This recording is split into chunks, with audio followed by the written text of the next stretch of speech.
আসসালামু আলাইকুম।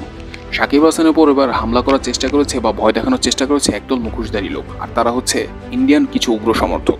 আর এই বিষয়টাকে একদমই ধামাচাপা দেওয়ার চেষ্টা করছে আইসিসি, কেননা এই বিষয়টা যদি সামনে চলে আসে তো বিশ্বকাপের উপর নেগেটিভ ইম্প্যাক্ট পড়তে পারে, যার কারণে কোনো কিছুই প্রকাশ করতে চাচ্ছে না আইসিসি। তো নেপালের পক্ষে গ্রুপ স্টেজের শেষ ম্যাচ খেলতে কিংস্টাউনে অবস্থান করছে বাংলাদেশ দল। তো সেখানেই ঘটেছে এই ঘটনাটা। তো এই ঘটনাটা মাঠে ঘটেছে নাকি হোটেলের বাইরে ঘটেছে, এই বিষয়টা এখন পর্যন্ত শিওর হওয়া যায়নি, কেননা কোনো কিছুই আইসিসি প্রকাশ করতে চাচ্ছে না এখন। তো এই হামলা করেছে ইন্ডিয়ান কিছু উগ্র সমর্থক, আর এই হামলা করার কারণ হচ্ছে সাকিব হাসানের সেই অ্যাটিটিউড অ্যান্সারের কারণে।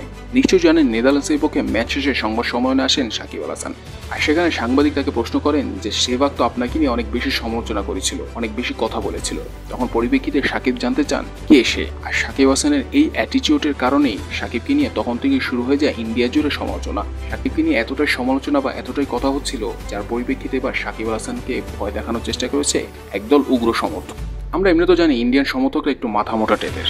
যখন ম্যাচের রেজাল্ট তাদের পক্ষে আসে না, তখন তাদের প্লেয়ারদের কি তারা ছাড়ে না, তাদের প্লেয়ারদের ফ্যামিলি নিয়ে কতটা খারাপ কথা বলে তারা, তা তো আমরা প্রত্যেকেই জানি। তো এবার সাকিব হাসানকেও ছাড়লো না তারা। এখন যদি এই ঘটনাটা সত্যি ঘটে থাকে তো অবশ্যই আইসিসিকে পদক্ষেপ নেওয়া উচিত, কেননা এই ঘটনাটা যদি কোনো বড় টিমের প্লেয়ারদের সাথে ঘটতো তখন আইসিসি কি করতো। এখন এই ঘটনাটা যদি সত্যি ঘটে থাকে তো পরবর্তী পদক্ষেপ কি নেয় আইসিসি বা বাংলাদেশ, সেটা এখন দেখার বিষয়। থ্যাংক ইউ সো মাচ সাথে থাকার জন্য। এই বিষয়ে আপনাদের মন্তব্য কমেন্ট বক্সে দেখতে চাই।